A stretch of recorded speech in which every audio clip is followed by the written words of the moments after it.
mendadak bisa trending nomor 1 di Eropa. Pandit ternama asal Inggris ini belak-belakan soroti tajam langkah kontroversial PSSI yang beri hukuman aneh kepada Beckham putra hanya karena selebrasi Ice Cold ala Cole Palmer. Tak tanggung-tanggung sindiran pedas pun dilontarkan dengan menyinggung bagaimana PSSI terlalu sibuk mengejar kemajuan timnas, tetapi justru mengabaikan kualitas liga yang masih berjalan ala kadarnya. Apakah ini bukti nyata bahwa Liga Indonesia sudah dipandang hina di mata pandit Eropa? Atau justru jadi peringatan keras agar revolusi sepak bola tanah air segera dimulai? Simak informasi lengkapnya berikut ini. Nah gini dong mantap. Ketua Umum PSSI Erick Thohir pastikan bahwa posisi kiper ketiga timnas Indonesia akan diisi oleh pemain muda potensial.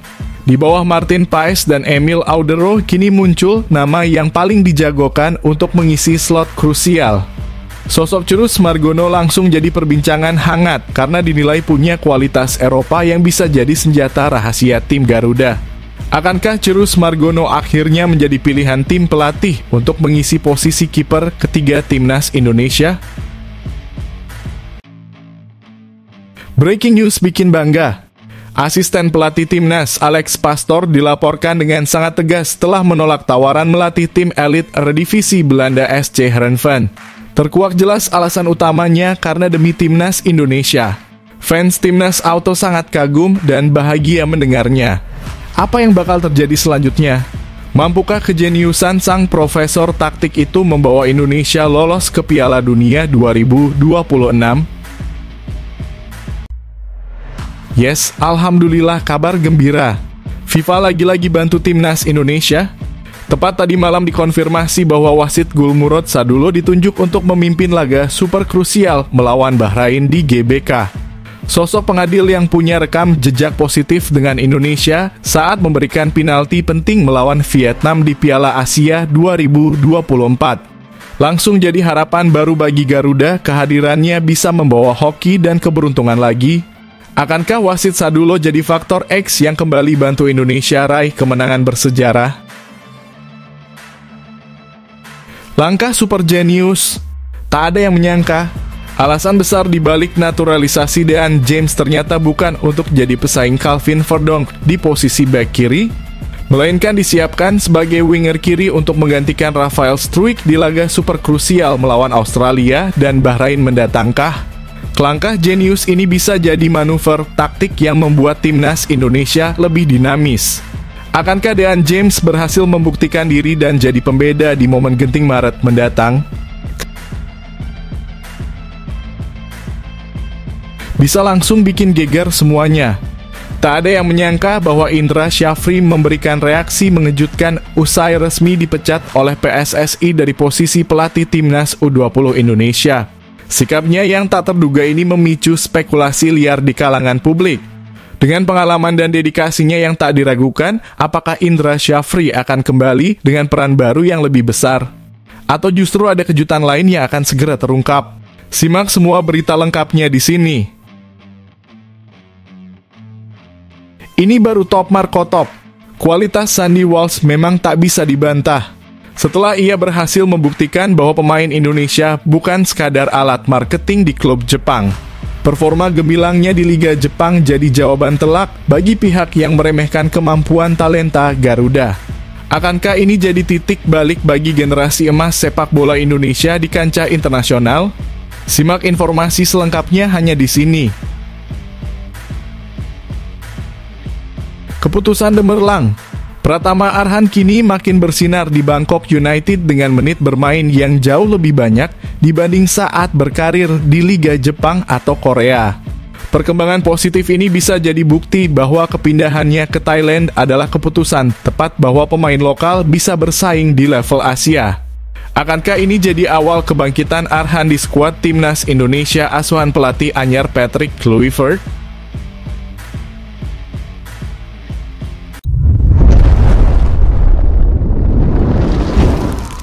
Sebelumnya mohon subscribe channel ini dulu supaya nggak ketinggalan berita terupdate timnas Indonesia. Nah gini dong mantap. Ketua Umum PSSI Erick Thohir pastikan bahwa posisi kiper ketiga timnas Indonesia akan diisi oleh pemain muda potensial.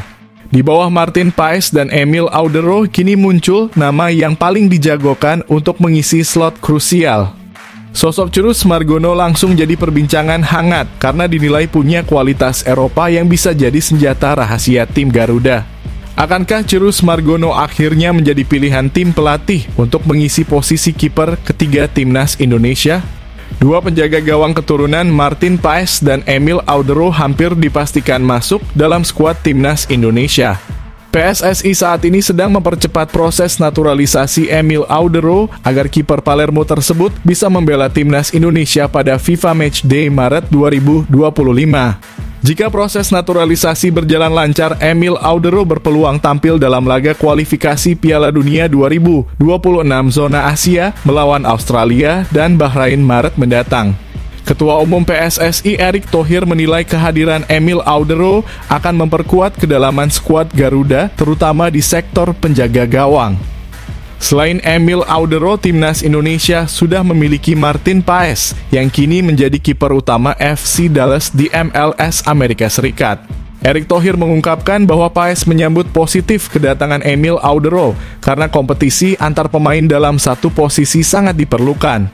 Martin Paes luar biasa. Kami berbicara dengannya dan dia sangat menerima adanya persaingan.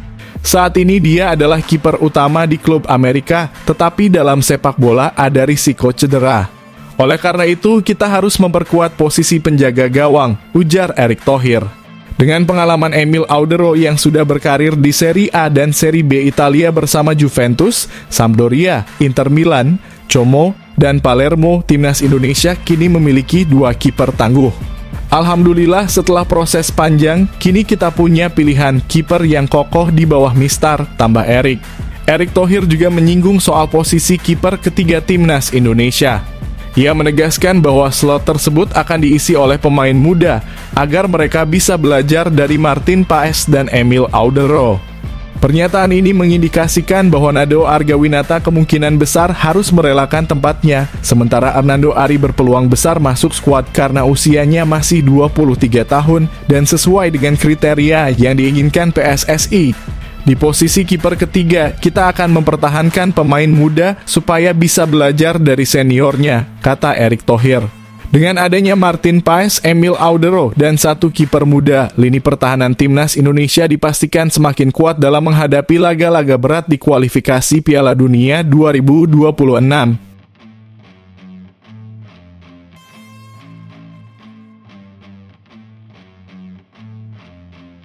Yes, alhamdulillah kabar gembira. FIFA lagi-lagi bantu timnas Indonesia. Tepat tadi malam dikonfirmasi bahwa wasit Gulmurod Sadulo ditunjuk untuk memimpin laga super krusial melawan Bahrain di GBK.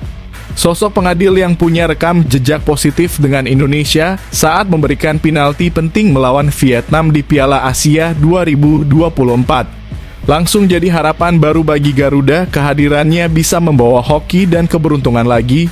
Akankah wasit Sadulo jadi faktor X yang kembali bantu Indonesia raih kemenangan bersejarah? Laga Timnas Indonesia versus Timnas Bahrain dalam Matchday ke-8 Grup C, putaran ketiga kualifikasi Piala Dunia 2026 zona Asia akan dipimpin oleh wasit asal Tajikistan, Gulmurod Sadulo. Pertandingan ini akan berlangsung di Stadion Gelora Bung Karno, Jakarta pada Selasa 25 Maret 2025. Meskipun Konfederasi Sepak Bola Asia, AFC belum mengumumkan secara resmi nama-nama wasit yang akan bertugas. Federasi Sepak Bola Tajikistan telah lebih dulu mengumumkan penunjukan Sadulo. Melalui akun Instagram resmi mereka FFT_official. Gulmurod Sadulo telah ditunjuk sebagai wasit utama untuk laga kualifikasi Piala Dunia 2026 antara Timnas Indonesia dan Bahrain yang akan digelar di Jakarta pada 25 Maret. Tulis FFT dalam unggahan mereka. Selain Gulmurod Sadulo sebagai wasit utama, FFT juga mengumumkan tim wasit yang akan bertugas, yaitu asisten wasit 1 Hasan Karimov dan asisten wasit 2 Farkhod Kuralov. Kemudian wasit cadangan Sayo John Zainidinov, sementara itu petugas VAR berasal dari Uni Emirat Arab. dengan susunan wasit VAR Mohamed Obaid dan asisten VAR Omar Mohamed. Gulmurod Sadulo lahir di Kisor, Tajikistan pada 2 Desember 1990. Ia merupakan wasit berlisensi FIFA. Salah satu pertandingan yang pernah dipimpinnya adalah laga Timnas Indonesia versus Vietnam di fase grup Piala Asia 2023. Dalam pertandingan tersebut, ia memberikan hadiah penalti kepada Timnas Indonesia yang kemudian berhasil dieksekusi oleh Asnawi Mangkualam untuk memastikan kemenangan Garuda. Kehadiran Gulmurod Sadulo diharapkan dapat memberikan kepemimpinan yang lebih adil, terutama karena Timnas Indonesia masih trauma dengan keputusan kontroversial wasit Ahmed Alkaf dalam laga kontra Bahrain di Manama pada Oktober 2024. Saat itu, wasit asal Oman tersebut dianggap berat sebelah karena tetap melanjutkan pertandingan meskipun injury time sudah melewati 6 menit, yang akhirnya memberi kesempatan bagi Bahrain mencetak gol penyeimbang, membuat skor berakhir 2-2. Dengan penunjukan wasit baru ini, Indonesia berharap mendapatkan kepemimpinan pertandingan yang lebih profesional dan adil dalam laga krusial melawan Bahrain di Jakarta nanti.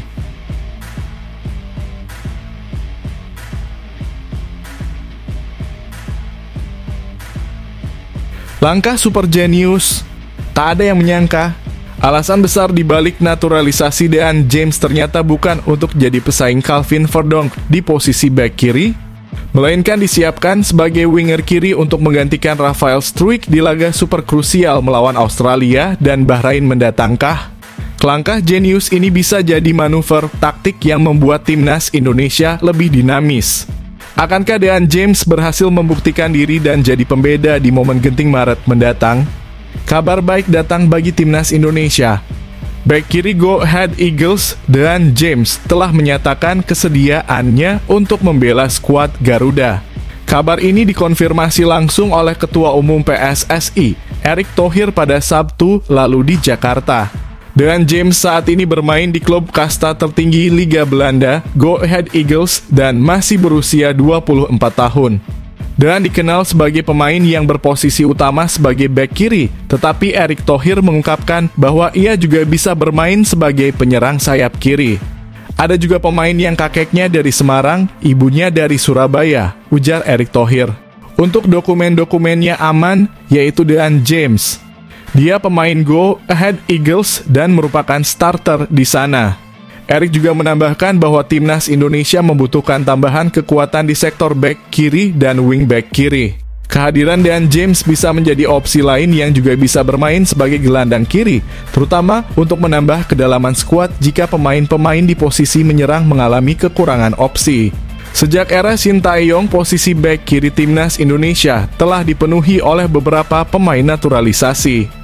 Berikut beberapa pemain yang sudah lebih dulu memperkuat timnas di posisi ini. Saine Patinama debut pada 2023. Nathan Chu Aon debut sejak Maret 2024. Dan Calvin Verdonk debut pada Juni 2024. Selain mereka, ada juga Pratama Arhan yang sudah menjadi langganan di posisi ini dan tampil reguler sejak beberapa tahun terakhir.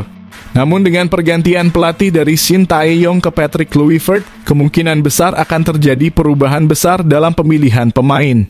Patrick Kluivert dalam konferensi pers pertamanya menegaskan bahwa menit bermain di klub akan menjadi faktor utama dalam pemilihan pemain untuk timnas Indonesia.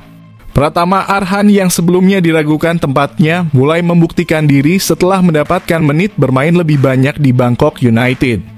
Saine Patinama tampil 11 kali sebagai starter di kasta kedua Liga Belgia musim ini, tetapi performanya masih belum cukup impresif. Nathan Chu Aon menghadapi situasi sulit karena baru sekali tampil di kasta kedua Liga Inggris musim ini. Performanya juga kurang meyakinkan saat membela timnas Indonesia di putaran ketiga kualifikasi Piala Dunia 2026.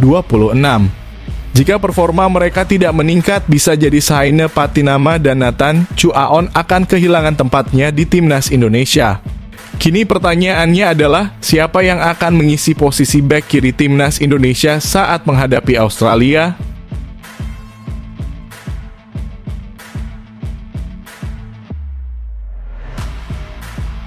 Bisa langsung bikin geger semuanya. Tak ada yang menyangka bahwa Indra Syafri memberikan reaksi mengejutkan usai resmi dipecat oleh PSSI dari posisi pelatih Timnas U20 Indonesia. Sikapnya yang tak terduga ini memicu spekulasi liar di kalangan publik. Dengan pengalaman dan dedikasinya yang tak diragukan, apakah Indra Syafri akan kembali dengan peran baru yang lebih besar? Atau justru ada kejutan lain yang akan segera terungkap? Simak semua berita lengkapnya di sini.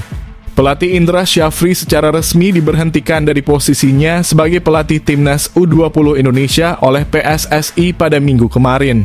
Keputusan ini diambil setelah Timnas U20 gagal mencapai target di Piala Asia U20 2025. PSSI mengambil langkah ini setelah Timnas U20 Indonesia tampil buruk di fase grup Piala Asia U20 2025. Dalam turnamen yang digelar di Shenzhen, Tiongkok, Garuda Nusantara hanya mengoleksi 1 poin dari 3 pertandingan. Hasil ini membuat Timnas U20 hanya finish di peringkat ketiga grup C dan gagal melangkah ke perempat final. Akibatnya, Indonesia juga gagal lolos ke Piala Dunia U20 2025 yang merupakan target utama tim. Karena hasil ini, PSSI langsung melakukan evaluasi terhadap kinerja Indra Syafri. Setelah melalui pertimbangan, Indra resmi diberhentikan dari posisinya. Keputusan tersebut diambil PSSI, menyusul pernyataan pelatih berusia 62 tahun yang siap bertanggung jawab dan bersedia menerima konsekuensi setelah gagal membawa tim ke Piala Dunia U20. Tulis pernyataan resmi PSSI. Setelah dipecat, Indra Syafri belum memberikan pernyataan resmi kepada media. Namun, ia mengunggah pesan tersirat melalui Instagram story pribadinya. Dalam unggahan tersebut, Indra membagikan foto dirinya berziarah ke makam ibunya, mengenakan pakaian serba hitam dan berdoa di depan makam. Tak hanya itu, ia juga menuliskan kalimat penuh makna, "Tidak ada yang mencintaimu seperti ibumu. Dia adalah sahabatmu, kritikusmu yang paling jujur." Unggahan ini mengundang spekulasi karena muncul tepat setelah ia kehilangan jabatannya sebagai pelatih Timnas 20. Selain itu, Indra juga menuliskan pesan menyambut bulan Ramadan serta meminta maaf atas segala kesalahan yang telah terjadi. Selamat menyambut bulan Ramadan. Mohon maaf lahir dan batin atas semua kelemahan dan kesalahan yang ada. Meskipun saat ini diberhentikan, Indra Syafri memiliki rekam jejak gemilang dalam sepak bola Indonesia, yakni membawa Timnas U19 Indonesia juara Piala AFF U19, membawa Timnas U23 Indonesia meraih medali emas SEA Games 2023. Mengakhiri penantian 32 tahun keputusan pemecatan ini tentu mengejutkan. Mengingat Indra Syafri adalah salah satu pelatih yang berjasa bagi sepak bola usia muda di Indonesia. Kini PSSI harus mencari pelatih baru yang mampu membawa Timnas U20 bangkit dan siap menghadapi turnamen mendatang.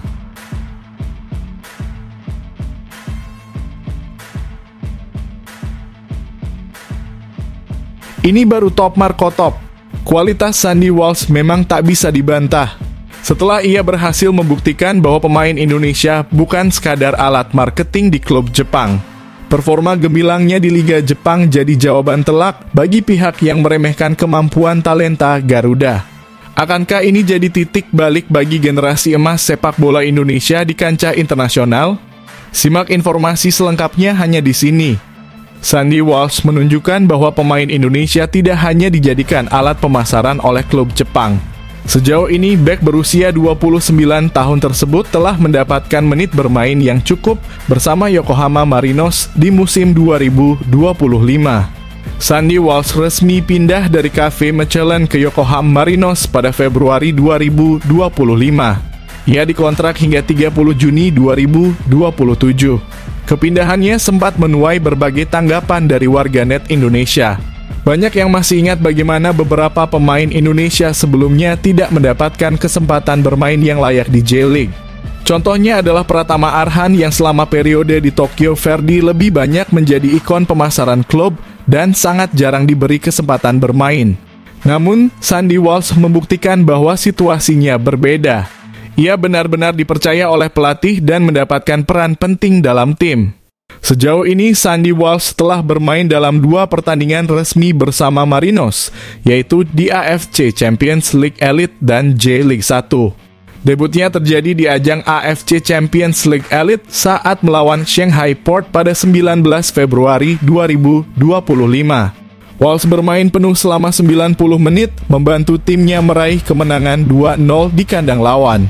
Di J-League, ia kembali dimainkan sebagai starter dalam laga kontra Sanfrecce Hiroshima pada 23 Februari 2025. Dalam pertandingan itu, Walsh bermain sebagai bek kiri dan digantikan pada menit ke-74.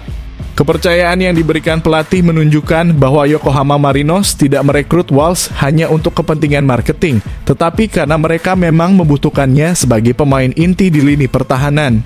Sandy Walsh memiliki posisi utama sebagai bek kanan, di mana ia bersaing dengan Ken Matsubara, pemain yang selama ini menjadi andalan Marinos. Namun Matsubara kini berusia 32 tahun sehingga kesempatan Walsh untuk tampil lebih banyak masih terbuka lebar. Selain itu di laga melawan Sanfrecce Hiroshima, Walsh dimainkan sebagai bek kiri. Di posisi tersebut, ia harus bersaing dengan 3 pemain lainnya. Namun pengalaman panjangnya bermain di Eropa menjadi keunggulan tersendiri yang bisa membantunya mendapatkan tempat utama di tim.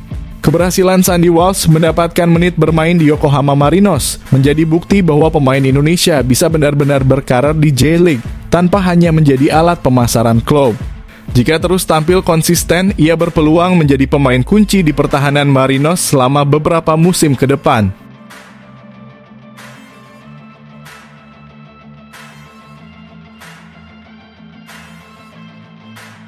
Keputusan Cemerlang.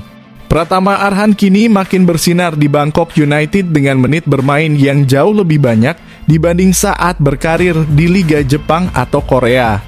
Perkembangan positif ini bisa jadi bukti bahwa kepindahannya ke Thailand adalah keputusan tepat bahwa pemain lokal bisa bersaing di level Asia. Akankah ini jadi awal kebangkitan Arhan di skuad timnas Indonesia asuhan pelatih anyar Patrick Kluivert? Keputusan Pratama Arhan untuk bergabung dengan Bangkok United terbukti membuahkan hasil positif. Berbeda dengan pengalaman sebelumnya di Tokyo Fair di Jepang dan Suwon FC Korea Selatan, di mana ia lebih sering duduk di bangku cadangan. Kali ini Arhan mendapatkan kesempatan bermain yang jauh lebih banyak. Setelah berkarir di Jepang dan Korea Selatan, Pratama Arhan memilih hijrah ke Liga Thailand bersama Bangkok United. Keputusan ini ternyata membawa perubahan besar dalam perjalanan kariernya. Jika di klub-klub sebelumnya ia jarang diturunkan, kini di Bangkok United, Arhan justru sering dipercaya bermain. Ia bahkan tampil penuh dalam 2 pertandingan terakhir di Liga Thailand, termasuk dalam laga melawan Nong Bua FC pada 23 Februari 2025. Pada awalnya, Arhan lebih sering dimainkan sebagai pemain pengganti. Namun berkat performa apik yang ia tunjukkan, perlahan ia mulai mendapatkan menit bermain lebih banyak. Hingga saat ini ia sudah mencatatkan 6 penampilan di Liga Thailand dengan 4 diantaranya sebagai starter. Selain berlaga di Liga Thailand, Arhan juga telah tampil di kompetisi bergengsi lainnya, yaitu AFC Champions League 2 dan Thai FA Cup. Jumlah pertandingan yang ia mainkan bisa terus bertambah, terutama jika ia mampu mempertahankan performa impresifnya. Pratama Arhan tidak hanya mendapatkan menit bermain, tetapi juga berkontribusi langsung terhadap kemenangan tim. Dalam laga melawan Nong Bua FC, ia berperan penting dalam terciptanya gol kemenangan. Selain itu, dari 9 penampilannya bersama Bangkok United, Arhan telah mencatatkan 2 assist. Namun ada satu hal yang harus ia perhatikan, yaitu jumlah kartu kuning yang sudah mencapai 3 buah dalam periode tersebut. Saat ini Pratama Arhan tengah berjuang untuk kembali dipanggil ke timnas Indonesia. Pasukan Patrick Kluivert akan menghadapi Australia dan Bahrain dalam lanjutan kualifikasi Piala Dunia 2026 zona Asia pada Maret mendatang. Beberapa pihak berharap bahwa performa apik Arhan di Bangkok United sejak awal 2025 bisa membuatnya mendapat kepercayaan kembali untuk memperkuat skuad Garuda. Jika terus tampil konsisten, peluangnya untuk membela timnas Indonesia semakin terbuka lebar.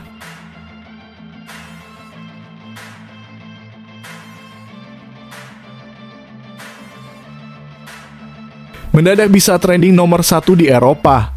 Pandit ternama asal Inggris ini blak-blakan soroti tajam langkah kontroversial PSSI yang beri hukuman aneh kepada Beckham Putra hanya karena selebrasi Ice Cold ala Cole Palmer. Tak tanggung-tanggung sindiran pedas pun dilontarkan dengan menyinggung bagaimana PSSI terlalu sibuk mengejar kemajuan timnas, tetapi justru mengabaikan kualitas liga yang masih berjalan ala kadarnya. Apakah ini bukti nyata bahwa Liga Indonesia sudah dipandang hina di mata pandit Eropa? Atau justru jadi peringatan keras agar revolusi sepak bola tanah air segera dimulai? Simak informasi lengkapnya berikut ini. Keputusan Komite Disiplin PSSI yang menjatuhkan sanksi larangan 3 pertandingan dan denda 75 juta kepada Beckham Putra mendapat sorotan tajam dari pandit sepak bola ternama asal Inggris. Pandit tersebut menilai hukuman yang diberikan tidak masuk akal, terutama karena selebrasi yang dilakukan Beckham Putra tidak mengandung unsur provokasi, rasisme, atau sara. Beckham Putra melakukan selebrasi Ice Cold ala bintang Chelsea Cole Palmer setelah memberikan assist kepada David da Silva dalam laga Persija Jakarta versus Persib Bandung pada 16 Februari lalu.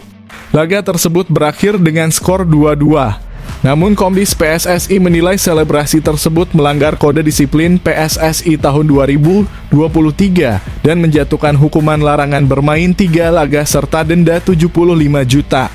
Keputusan ini langsung menuai kritik keras terutama dari pandit ternama asal Inggris yang menyoroti ketidakkonsistenan dan ketidakadilan dalam penegakan hukum di sepak bola Indonesia.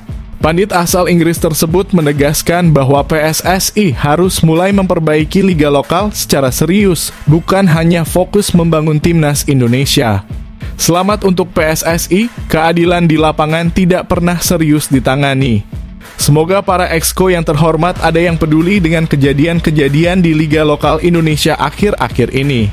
Mohon buka mata dan telinga, sorot tajam kualitas wasit di seluruh liga di Indonesia. Ia juga menyoroti bahwa PSSI terlalu fokus pada program naturalisasi, tetapi justru mengabaikan pembenahan sumber daya manusia dalam ekosistem sepak bola lokal seperti wasit, pelatih, pemilik klub, hingga pengurus federasi.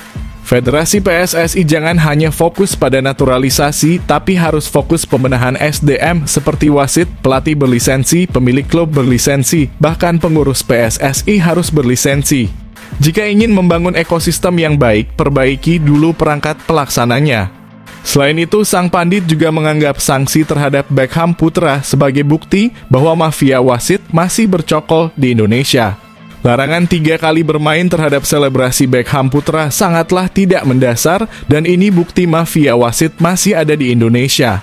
Pernyataan ini memperkuat dugaan bahwa pengambilan keputusan di PSSI masih penuh dengan ketidaktransparan dan kepentingan tersembunyi. Keputusan Komdis PSSI ini juga semakin memperkuat anggapan bahwa Liga Indonesia masih jauh dari kata profesional, terutama dalam hal keputusan wasit dan penegakan hukum yang tidak konsisten. Kasus ini seharusnya menjadi peringatan bagi PSSI untuk mulai berbenah secara menyeluruh, bukan hanya sibuk membangun timnas, tetapi juga memastikan bahwa liga domestik berjalan dengan profesional dan adil. Jika kualitas wasit, regulasi disiplin, dan transparansi keputusan tidak segera diperbaiki, maka sepak bola Indonesia akan terus dirundung kontroversi dan ketidakadilan, yang pada akhirnya bisa menghambat perkembangan kompetisi di dalam negeri.